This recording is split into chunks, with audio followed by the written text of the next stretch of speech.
طيب خليني اقولك انك لما بتيجي تختاري الشخص اللي تتجوزيه تختاريه بقلبك وبعقلك، ما ينفعش حاجه واحده فيهم. ما ينفعش بقلبك بس، عشان هتلاقي نفسك بتتجوزي حد عشان انت بتحبيه قوي بس فيه عيوب الدنيا. ولا تختاري بعقلك بس ان هو فيه كل حاجه حلوه وكل حاجه كويسه بس انت مش حاسه بمشاعر ناحيته. ما ينفعش، لان ده جواز، ده مش مشروع، مش بيزنس، مش شغل، مش حاجه عاديه، ده جواز. يعني الشخص ده انتوا هتعيشوا مع بعض في بيت واحد، تاكلوا مع بعض وتشربوا مع بعض وتعيشوا حياتكم كلها مع بعض. فلازم تبقي حاسه بمشاعر ناحيته حتى لو بسيطه بسيطه، ممكن تيجي مع الوقت. عارفه ان في ناس كتير تقول جواز صالونات، ناس تبقى ما بتحبش بعض خالص ومع العشره بيحبوا بعض، بس انا كمان شايفه ان لازم تحسي حاجه ناحيته حتى لو حاجه بسيطه، حتى لو اعجاب، عشان تتقبلي ان انت تعيشي معاه في بيت واحد وتبقى بينكم حياه جميله ولذيذه. فبصراحه يعني لو شايفه ان مفيش اي مشاعر خالص، انا من رايي لا. نعمل ايه في جوا الشتاء؟ طيب انا هقولك الحاجات اللي انا بعملها اللي بتشبعني. صدقيني احنا اللي بنعرف نتحكم في معدتنا، مش هي اللي تتحكم فينا. يعني انت لو جبتي بيتزاية كلتيها هتشبعي، تبقي مبسوطة. لو جبتي طبق فيه سلطة وفيه فراخ متقطعة او فيه مثلا تونة او فيه بروتين، يعني او حاجة صحية بس نفس الوقت فيها نسبة بروتين كويسة وفيها نسبة الياف، والله لازم هتشبعي. الفرق بقى فين؟ ان انت بعد البيتزا بشويه هتجوعي، لكن بعد طبق السلطه العظيم اللي فيه بروتين كتير ده مش هتجوعي، هتفضلي خلاص شبعانه. فشبعي نفسك بس بطريقه صحيه. اشربي ميه كتير، اشربي اعشاب، حاجات بتدفي في نفس الوقت ما بتتخنش. اعملي شوربه عدس ما فيهاش زبده او زيت، اللي هو الخضار بالعدس واضربيهم واشربي شوربه عدس، اشربي شوربه خضار. حاولي تبقى في البيت دايما بالليل في شوربه صحية عشان لما تجوعي تشربيها والله العظيم هتشبعك. بصي هو على الحكم، فالحكم كتير. ليه بقى؟ لان انا بحب جدا اسمع، جدا من اكتر الناس ممكن تتخيليها بتحب تسمع في الدنيا. بحب اسمع واتعلم من الناس اللي حواليا. مثلا من الحكم، مش عارفة دي حكمة ولا دي نصيحة يعني، ولكن ما تدخلش في حياة حد، ما دخلش حد في حياتي وحياة بيتي. يعني بيتي ما بقاش مشاعر للناس كلها، دي حاجة مهمة جدا. طول ما انت قافله على بيتك، طول ما انت ما فيش مشاكل، طول ما انتوا مشاكلكم بتخلص بسرعه من غير تدخل الناس في مين يقول رايه في مين يعمل ايه، فالمشاكل تكبر اكتر. الرضا الرضا الرضا، مليون مره هقول الرضا. الحمد لله، دي من نعم ربنا على اي حد عنده الرضا ده، حاجه مهمه جدا. عشان كل ما تبقي راضيه اكتر كل ما ربنا هيديكي اكتر، كل ما تبقي ناقمه على حياتك كل ما ربنا هيشيل منك اي حاجه كويسه حتى كانت موجوده. بس انا عارفه ان دي مش حكم، دي نصايح عادي، بس انا ما بحفظش الحكمه زي ما بتتقال، انا باخدها كده بطريقه عاميه يعني. عمر ما حد يتغر ابدا ابدا ابدا، عشان لو اتغرينا بقينا مغرورين بالحاجات اللي ربنا مديها لنا، سهله جدا جدا تتاخد مننا. ما هو ربنا اللي اداها لنا هيشيلها مننا، ان كان بقى شغل، فلوس، شهره، بيت، عربيه، ايا كان الشيء اللي انت هتتغري بسببه على حد غلبان او على حد مش لاقي او على حد حتى لو في مستواكي. بس الغرور عموما اوحش حاجه في الدنيا كلها. ايه كمان؟ لا حاجات كتير بجد، حاجات كتير يعني. انا شايفه ان طول ما الواحد بيعيش في حياته طول ما بيتعلم وبيكتسب خبرات اكتر، فمش عارفه والله. يعني انتي نورتي اكاونت عندي والله العظيم، وانا ببسط قوي لما بشوف الكومنتس دي كتير، عشان هي دي الحقيقة. احنا فعلا كلنا واحد، واللي بيعمل عكس كده هو اللي مش طبيعي، هو اللي غريب. لكن المفروض الطبيعي ان كلنا واحد وكلنا طبيعيين وكلنا بنتصرف بطبيعتنا. اصلا انا بحس الناس، يعني انا الحمد لله ما قابلتش ناس فيك في حياتي يعني، بس بحس اللي هو انا يعني ليه اكون بنوتة بتكلم بصوتي كده بس فجأة عشان قدام حد او مش عارفة اسرسع صوتي وارفع صوتي وابقى كيوت؟ ليه؟ الطبيعة مفيش احلى منها في الدنيا كلها. هو فكرة ان نور عامة بتشتغل على كل عمل قوي، دي حاجة تخليني فخورة بيها. يعني كل عمل بتدخله، يعني كان بقى الحشاشين، 6 شهور، الحريفة، كل الحاجات اللي هي عملتها هي بتشتغل جدا جدا على دورها، فده في حد ذاته تعب ومجهود، فبرافو عليها. ولكن اكتر حاجة خلتني فخورة بيها بجد هي الحريفة 2، لان هي نور ما بتلعبش كورة، عمرها ما لعبت كورة، كنا بنلعب كده احنا صغيرين لعب عبيط قوي يعني. فهي بجد قعدت 3 شهور بتتمرن كوره زيها زي اي حد بيلعب كوره بجد.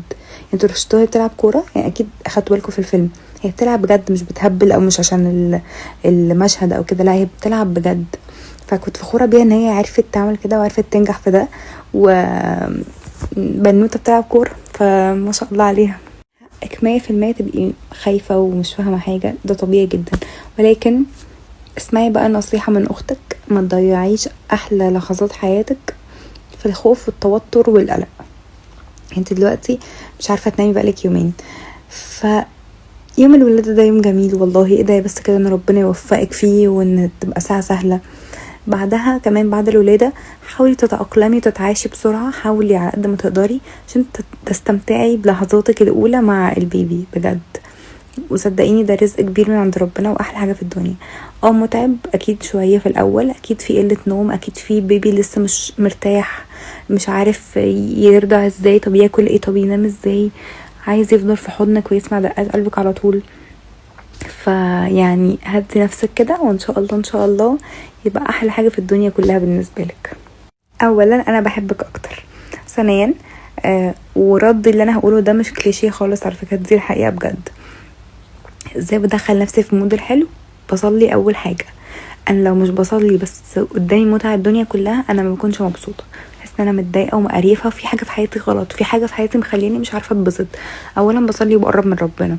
ثانيا بعمل حاجات اللي بتبسطني، بعمل حاجات اللي يعني بتجنب ان انا اتعامل مع ناس سلبيه، ناس طول الوقت بتتخانق وبتعاتب وبتزعق، بتجنبهم، بتجنب اي حاجه حزينه، اي اغاني، اي افلام حزينه. بحب الدنيا تبقى لذيذه كده، اصلي، شكلي يبقى حلو، اتفرج على حاجه حلوه بحبها، ابقى مع الناس القريبه اللي بحبهم ونقعد نتكلم ونرغي ونضحك، اروح مكان بحبه. يعني حاجات بسيطه والله، بس احنا نركز عليها بجد. واهم حاجه ان احنا نبعد عن الناس السلبيه دي، عشان هما اللي بيجيبوا لنا السلبيه في حياتنا فيخلونا مقريفين ومش طايقين نفسنا. اولا شكرا جدا وربنا يخليكم انتوا ليا. ثانيا بقى موضوع ان حد مشهور فممكن يبقى بيتنك او مغرور او كده، من زمان قوي من وانا صغيره كنت قاعده اقول هو ليه ممثل ممكن يبقى مغرور؟ يعني ليه لما بنشوف الممثلين ما بيبقوش عايزين يتصوروا مع حد ومش عارفه ايه وبيتغروا وكده؟ ما هو الممثل ده بيشتغل زيه زي مهندس، زي الدكتور، بيشتغل شغلانه ونجح فيها فتمام، بس بيتغر ليه؟ طول حياتي عندي الاستفسار ده، اللي هو ليه الشخص عشان اتشهر في حاجه او شاطر في حاجه يبقى مغرور على الناس ومع الناس اللي بتحبه كمان؟ فالحمد لله ربنا يبعدنا عن الغرور وعن اللي هو الغرور ده بالنسبه لي نقص 100%.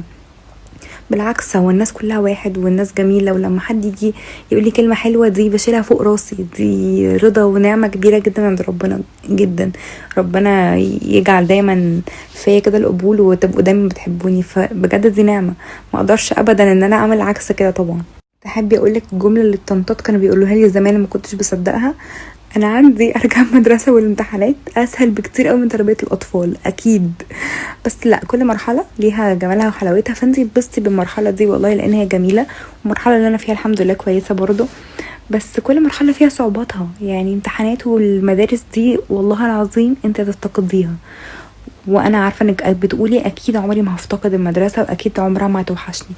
لا هتوحشك، وهتوحشك راحه البال، وان انتي ما فيش حاجه في غير انك تذاكري وتمتحني وتخرجي وتبقي عادي صغننه لسه وبتعيشي سنك، فاستمتعي بجد بكل مرحله والله. طب والله انا فخوره بيكي، انت احسن مني كتير على فكره.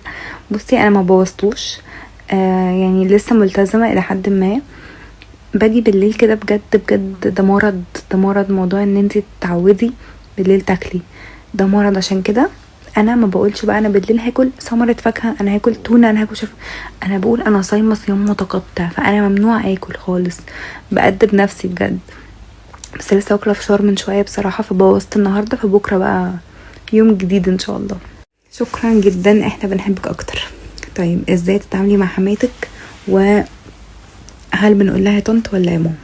طيب في موضوع ماما وطنط ده خليني ارد عليكي في الاخر. في الموضوع ده حماتك اتعاملي معها لانها مامتك التانية بجد، يعني زي ما بتعدي لمامتك عدلها، زي ما بتسألي على مامتك اسألي عليها، زي ما بتجيبي لمامتك هدية او حاجة حلوة هاتي لحماتك، لان هي فعلا في مقام مامتك التانية، مامة جوزك، ويعني بس بلاش تبقي وانتي داخله حياه يعني لسه بقى جديده وحماتك وكده تبقي قاعده مستنيه تغلط، او بصت لي ازاي، بصوا قالت لي ايه، وتروحي تحكي لمامتك فتحصل مشكله فتحكي لجوزك، وتبقي دايما بتعملي مشاكل من ما فيش. لا، زي ما هتعدي لمامتك عدلها، زي ما مامتك ممكن تغلط او ممكن تعمل حاجه عادي، حماتك نفس الكلام، عدي الدنيا بجد بجد، اتعاملي معاها بما يرضي الله. ولما تيجي اي موقف يحصل افتكري كده لو مامتك كانت في الموقف ده هتعملي معاها ايه، واعملي زيها بجد والله. تاني حاجه بقى موضوع ماما او طنط ده، والله انت براحتك، شوفي انت مرتاحه في ايه وقوليه. مفيش حاجه اجبار يعني. مامتك هي ماما، ولكن حماتك لو هي بتحب اسم دلع قولي اسم الدلع اللي هي بتحبه. في على فكره حموات بتحب كلمه طنط، قولي لها طنط. لو هي بجد بتعاملك زي مامتك، اللي هو بجد بتحبك وقريبه منك، وانت حاسه ان انت عايز تقول لها ماما، قولي لها ماما، مش عيب. فعادي، شوفي اللي رايحك ايه واعمليه.